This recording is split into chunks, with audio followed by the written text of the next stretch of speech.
Hello and welcome to WNC Original Music episode 88, the piano episode. Ironic because I don't think there's any piano on this episode in any of these songs, although there is some keyboard. This week's episode features Western North Carolina's own The Get Right Band. They have a new album out called Itchy Soul, which we'll mostly be talking about. It is their fifth album, and it has some really strong songwriting and some really strong production. And it's a little bit of a different approach for the band to recording and songwriting, or I guess a development, you might say. You can find the album and a whole lot of other stuff at their website, thegetrightband.com, and also follow them on Facebook and Instagram, and you can stream their music on all the streaming and download platforms. They were nice enough to send along tracks from the album, which you're going to be hearing some of in this first part of their episodes. Really enjoyed talking to these guys. They're a lot of fun, and they know their music. And here they are, the Get Right Band.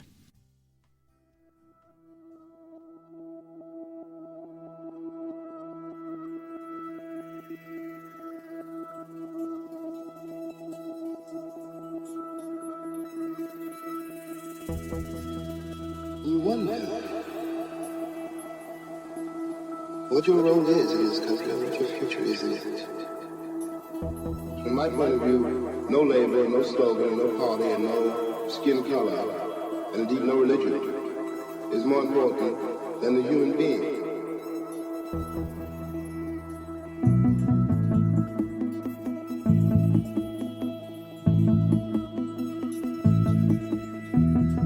I don't know what's got into me lately. Maybe it's a phone. Maybe it's this dull room. I feel wired. I feel wild. Yeah. I don't know why authority hates me. Seems like a mystery.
Yeah, Wired. I mean, yeah, it's incredible. Like Silas said, you know, we did all the drums over at Echo, and then we just did everything at home. And this one was kind of cool. I know a lot of it was on Silas because there's a lot of cool like guitar and synthesizer and keyboard effects and things like that. And so it was kind of nice with this song in particular, I would say, doing it at home because, you know, JC already laid down like these raging drums, and then Silas and I come in and do like the bass, guitar, and the key parts and just like layer it over and over and over again. There's a really cool riff that kind of happens, and it was just really nice being able to have the time and space to do that at home and really just play around with sounds and really kind of dial all that kind of stuff in. Yeah, and I don't know. Sorry, go ahead, JC. I was going to say also, this song in particular, one aspect of doing the drums at Echo and then everything else at home is this song in particular is maybe one of the most synth-heavy songs that we've ever put out, and yeah, I think, I mean, that in part has to do with the process. I mean, there's a lot more synth and keyboard stuff on this album in general. But I think who's playing the synths? All three of us actually played synth on various parts of the record. On this song, it's me, but there's also some like electronic percussion stuff that JC's doing on this song. Yeah, and I think, I mean, just to restate, I think that's part of the way that we did this album too, is just having time to play around with those sounds and layer in things that we won't necessarily do or try to recreate live, and just let them be part of the album. Yeah, and I think, I don't know if the three of us have talked about this, but in my thinking about the album, this song, Wired, and then also track 6, No Sound, were kind of like the turning points for me in terms of wrapping my brain around how we were going to really approach this album, because we had talked a lot in advance about doing something more experimental and with more like modern pop elements on top of our kind of psychedelic rock thing that we always do. But it took some trial and error in going kind of down different paths to figure out just, you know, how that was going to really manifest. And Wired was definitely one of the ones for me where when we started figuring out the direction of this song, it helped me understand the full album, where I was like, okay, this is how we're going to approach, you know, it helped give the album a voice, I guess. So you guys, when you play live, you always do the guitar, bass, and drums. No one ever plays keyboards live? Rarely. Yeah. We occasionally have guest musicians, and, for the album release show, which was supposed to be on May 23rd, we have a second guitar player lined up for that, which Matt Lane, he'll be with us. He's an Asheville musician. He'll be with us whenever that release show happens. But yeah, so we are usually the trio, but occasionally we have guest musicians.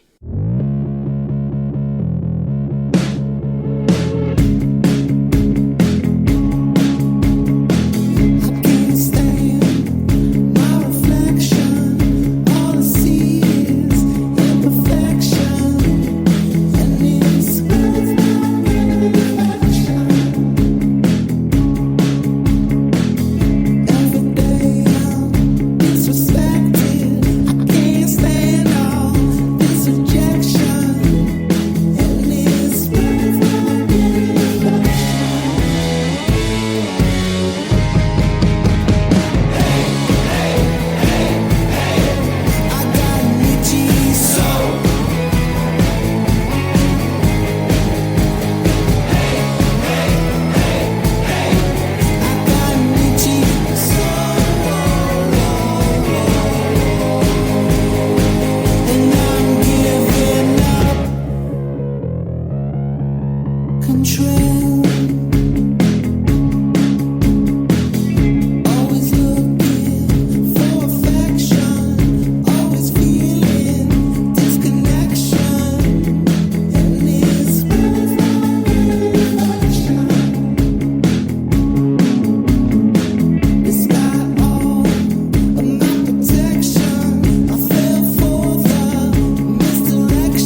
JC, I feel like this is your favorite song on the record, or one of them.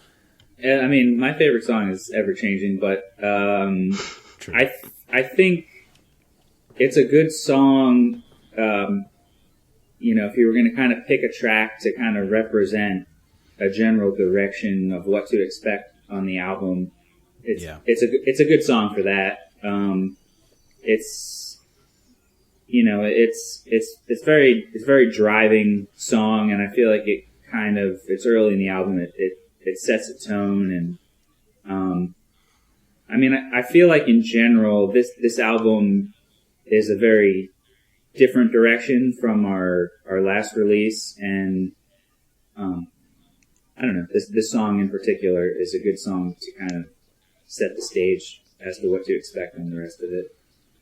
Yeah, and I hadn't really thought about it until right now, but this song is has some of that same quality that I said about Wired, where it was kind of an early focus point for the direction that this album was going to go, and even less so in terms of production, but more so just in terms of like songwriting, because this is, I think, one of the older songs on the record. It feels like, I don't know, we've been playing it live for a while, and I remember when I brought it to the guys, I had recorded like kind of a rough demo of it with the idea for moving the song in this direction, and at the time it felt so unlike what we normally do that I remember like kind of saying to them, like, is this even a song you want to do? Do we want to do something in this direction? Whereas, that was maybe, I don't know, 2 years ago or something. And now it feels exactly like JC said, that it is the direction that we're going. So it was sort of an early movement in that direction. Yeah. And if I may add, unless Ron, you needed to move this along. Oh, no, go ahead.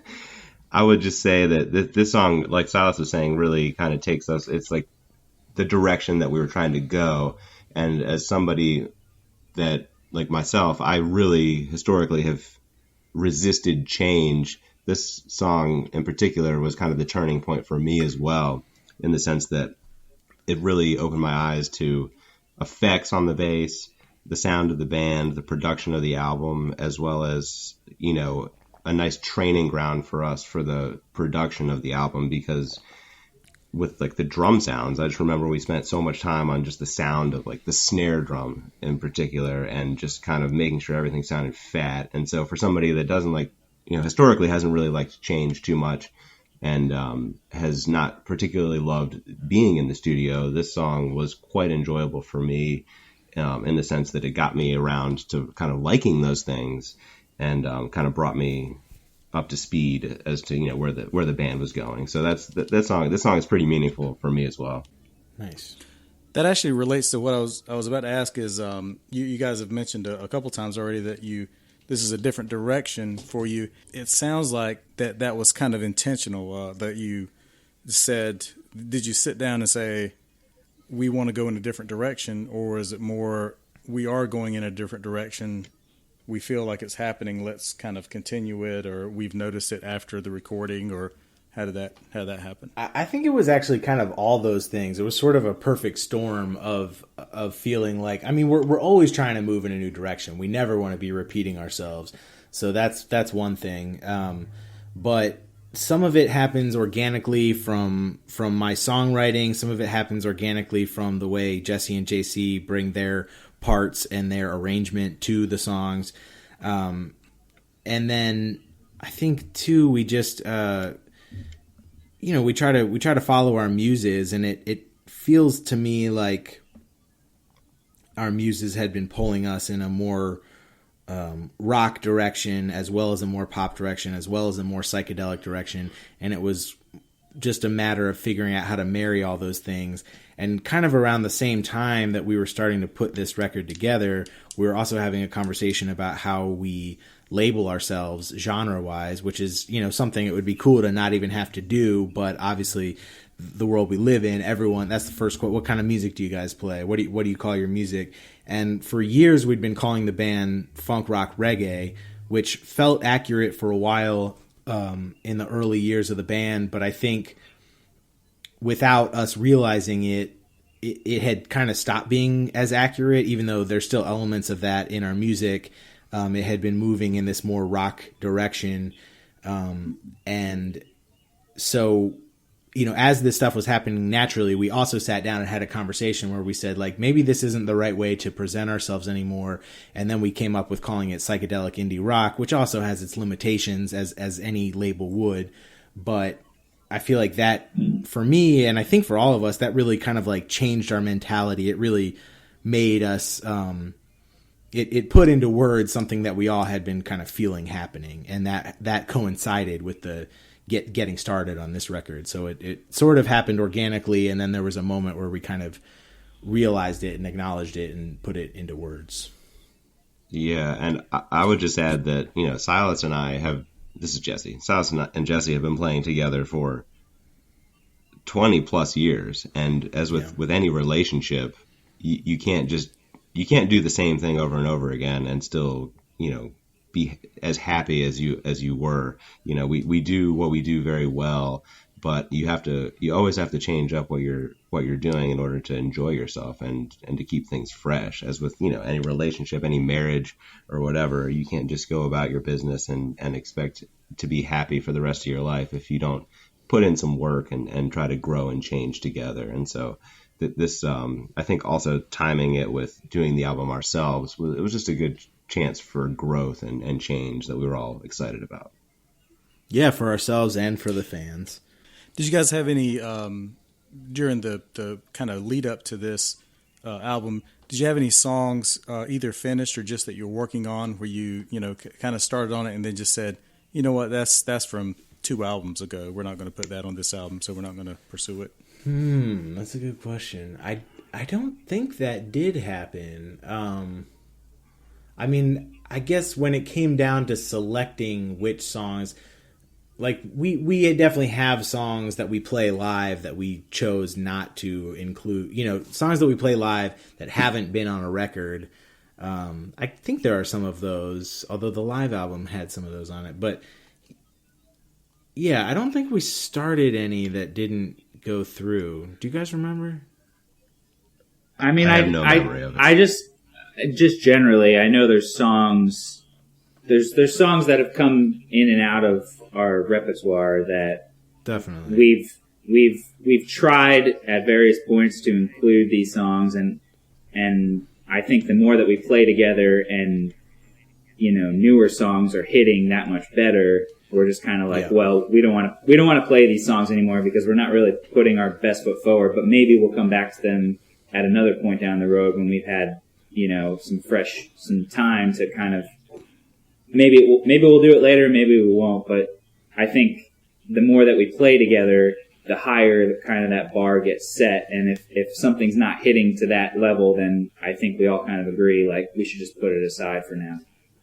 Yeah. And it happens some for me on just the songwriting level, like personally, where I certainly started writing songs for, thinking that maybe they would be for this record, and then, either just didn't finish them because I knew it wasn't as strong, or, I've written, many, many songs that I don't ever take to the band because I already know that they're not up to par with the stuff that we're doing. But I think, like, kind of like JC is saying, like, the longer we're together, the more the higher that bar goes, but also the better we know ourselves. And so I think it's gotten easier for us to say, like, I think I have a clearer sense of what's going to work really well and what's not. And so sometimes I write a song that, right as I'm writing it, I'm thinking this is going to be great for the band, but then sometime kind of early in the process I go, no, it's not quite there yet. Whereas that used to be a little harder of a process, I think, before we knew ourselves and knew the identity of the band quite as clearly. More from the Get Right Band in just a few moments. We want to remind you to download their new album at thegetrightband.com. Also, this is their 5th album. Go back and download all their albums. They will have done this by the time the podcast episode airs, but they are, on the release date of the album, they are doing a YouTube discussion with the band about the album. So if you're enjoying this podcast episode, I bet you will enjoy that YouTube discussion. And if you're not enjoying this podcast episode, then you also still will probably enjoy it, because the only difference will be it will be just them talking and not me. And so, you'll enjoy it, and that will hurt my feelings. But, whatever, I'm fine. So again, check that out on their YouTube channel. We'll put the links in the show notes, and also follow them on Facebook and Instagram, and be ready, because when live music starts up, they are going to be a great band to see. This is Antonio Roberto from Shadow Show and the Sidewalk Surfers, and you're listening to WNC Original Music Podcast. Hit subscribe. I don't want to delve too much on the pandemic or anything, but what are some positives you've taken away from this? Well, I mean, for me, there's been a lot of time to focus on some of the creative stuff that, is hard to find time to do when you're touring a lot. So I've been working on new songs, and I also think the live stream thing that all musicians are doing more of now, which the Get Right Band did once, and Jesse and I did as a duo once, is a really interesting and kind of cool outlet. It's weird to not have the audience there and to not be able to feel their energy directly in the moment or hear them cheer or whatever. But on the flip side, it's exciting to be able to reach everyone who has an internet connection, as opposed to just, we have I looked at our Spotify stats the other day, and, we have a bunch of people streaming in like the Netherlands and New Zealand, and, we're not touring to those places. So it's cool to be able to put on a show that those people can watch as well. And then it's also really cool to be able to see comments in real time, and our fans fans were just so sweet and complimentary, and it feels good. It's nice to be able to see someone say, I love this new song you guys are playing. We don't get that kind of detailed feedback. It's more of like just a general applause or energetic feedback during a live show, but it's so that's a cool experience. I imagine you're getting maybe some people listening or watching your music that maybe don't go to live shows. Yeah, I'm sure. I'm sure. I feel like too, people are just, I think because more people are at home, more people are listening and watching stuff. So just in general, for people putting out any kind of creative media on the internet right now, it's the silver lining of it for, people doing that is that I think there's just more eyes on it right now, which is a good thing.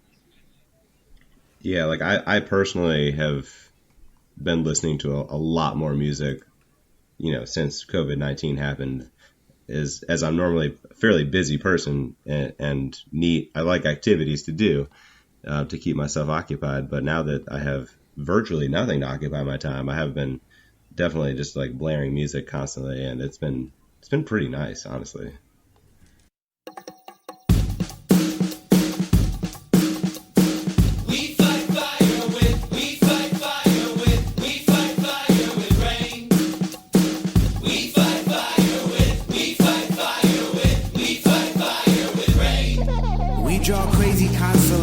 On old familiar maps, and we build roads to the future, or we come here from the past, and we make daily sacrifice to every god we've resurrected. We move like new age shamans to cure the disconnected, guided by angels as we navigate these devils, always searching for the meaning, always searching for the levels. And here we are, arcing magic to the disbelieving masses, with a pink neon sign lit by vaudeville's ashes.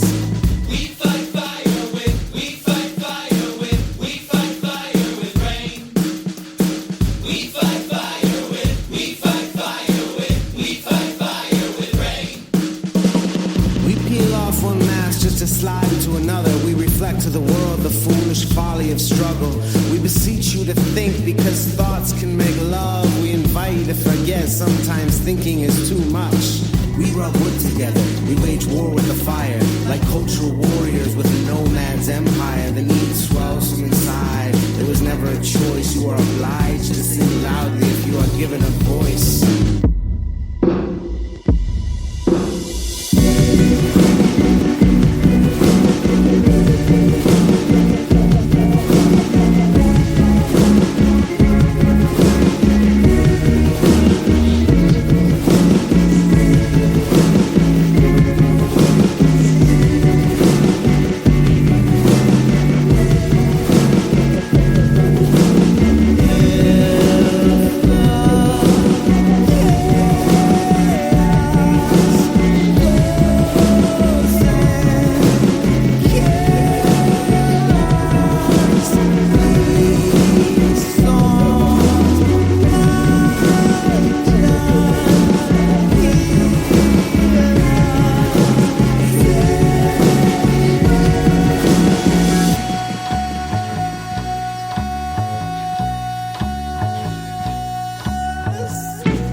This one's your baby, Jesse.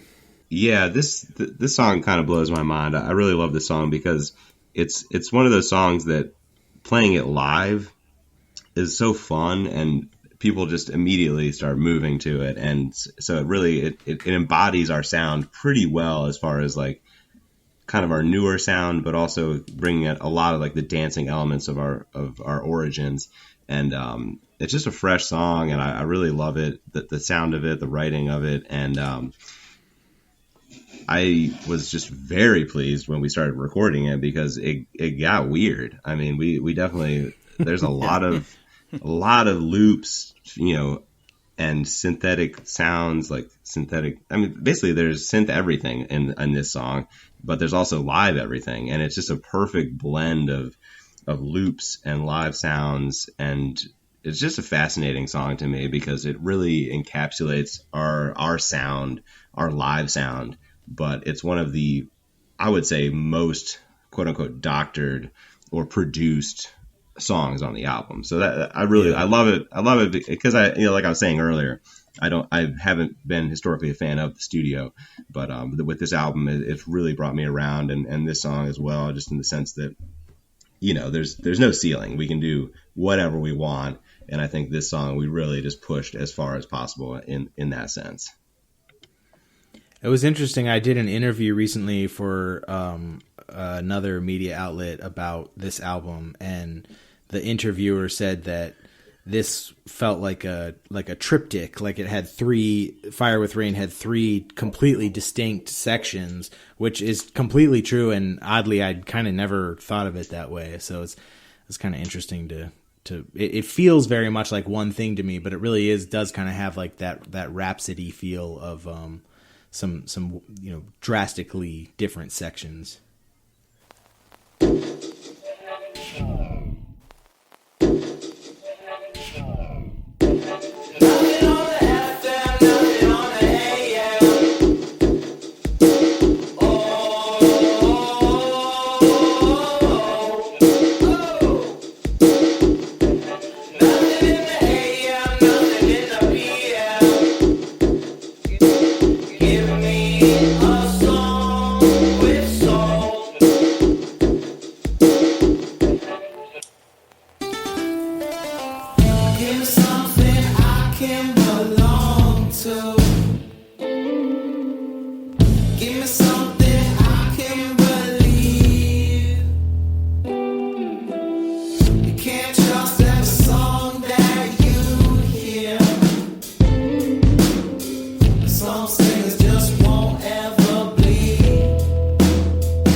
Remember when the DJs on the radio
Yeah, Nothing on the FM.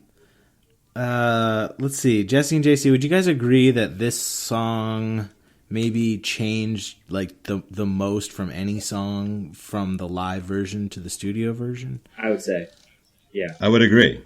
Because we had put, I think this is the only song on the album that was on a previous recording. This is on our live album, and the live version obviously is exactly how we do it live. So we wanted to do something really different so that it felt like there was a good reason to put it on two different records. And maybe more than any other song, this song took a long time to figure out how to do it. Some songs like Itchy Soul, I feel like we knew how that song was going to go, and we banged it out pretty fast in terms of how to produce it. But Nothing on the FM took a long time, took a lot of weird turns that we didn't, like, sending ideas around back and forth and trying things, and it finally settled into something that is I think really cool, and definitely one of my favorite tracks on the record. I think too, one of the challenges with figuring out the sound of this song is that, like Silas was saying, because we had already put it on the live album and we had played it live so much up to that point that it, kind of gets ingrained in us in a certain way, and then as we start to change it, it's almost like I want to hear it how we used to do it. But the challenge came in, how do we bring this song into this kind of new territory that we're going into? Totally. But still try to keep all the elements of what we liked about it from the live album. So, I don't know. I think we achieved that, but it was challenging. Yeah, there was an interesting part in the process where I got obsessed with Thai funk, and I was like, that's the answer to Nothing on the FM. I'd been kind of banging my head against the wall trying to figure out how to produce that one, and I was like, we're making it a Thai funk song, and I went really deep, kind of like pushing it in that direction, and I think JC and Jesse were like, there's a couple elements of that I like. And so we kind of backtracked on almost all of that, but we kept a couple elements, and I think it kind of progressed like that, where we kept sort of going down a path and going, that's not quite right, but I do like this thing and that thing, so let's back up but keep those, and then going down different roads, and finally it just kind of came together. I do feel like Thai funk is kind of the answer to everything nowadays, though. That's how I personally feel. Have you guys played all of these songs live already? No, not all of them. I guess maybe about half of them we are part of our regular repertoire, and then roughly half of them will become part of our regular repertoire once the album comes out. Okay, I want to thank the Get Right Band for being on the podcast. This is part one. We'll probably have 2 more episodes of this. Also, I forgot to introduce the band. The band are Silas DeRocher on guitar, JC Mears on drums, and Jesse Gentry on bass. And all the guys cover vocals and some keyboard parts as well. And a lot of other stuff, I'm sure. Make sure to go and find their music and other stuff at thegetrightband.com. The new album is called Itchy Soul, and as you've just heard 4 songs off of it. It is a great, great album. Make sure to listen to and subscribe to the podcast wherever you get your podcasts. That includes your regular podcasting platforms like iTunes or Apple Podcasts and Google Podcasts, Spotify, places like that. But also, you can get your smart speaker to play the podcast, and you can find us on Pandora and YouTube. Also, look for our podcast group on Facebook. That's Western NC Original Music. Made the name a little bit different just to be annoying. But there you can see stuff from the podcast, but also a whole lot of other stuff that people are sharing from other Western North Carolina musicians as well. Usually we have a closing song from a band outside Western North Carolina to end the show, but we're going to do a little bit different this week. One thing we've been doing on the podcast Facebook group page is having songs worth downloading, which are reviews of individual songs and a link that you can download to it. This is a way to encourage people to own and download the music they listen to, and also to get in the habit of paying for the music they listen to. And one of the administrators for the group, Alex Deutsch, has been doing audio versions of some of these reviews, and we've been putting them out as mini episodes. We're going to keep doing that. So I wanted you to hear one of those now. After this, you'll hear the reviews from Alex as mini episodes, and there's a couple already up.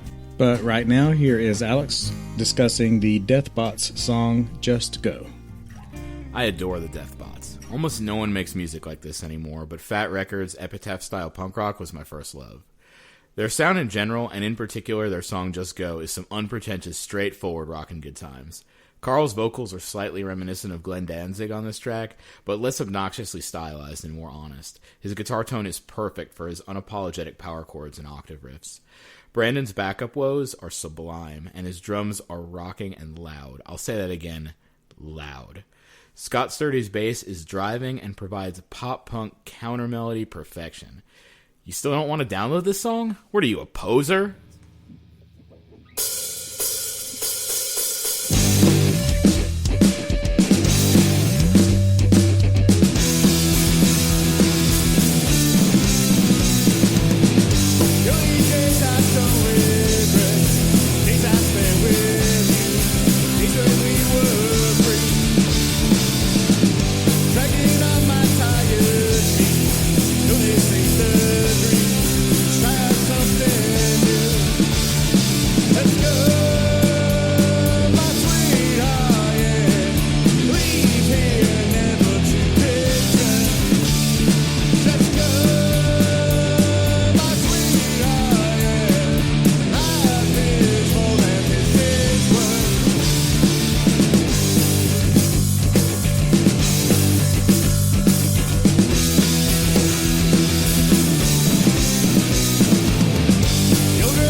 He's devilishly handsome, ladies.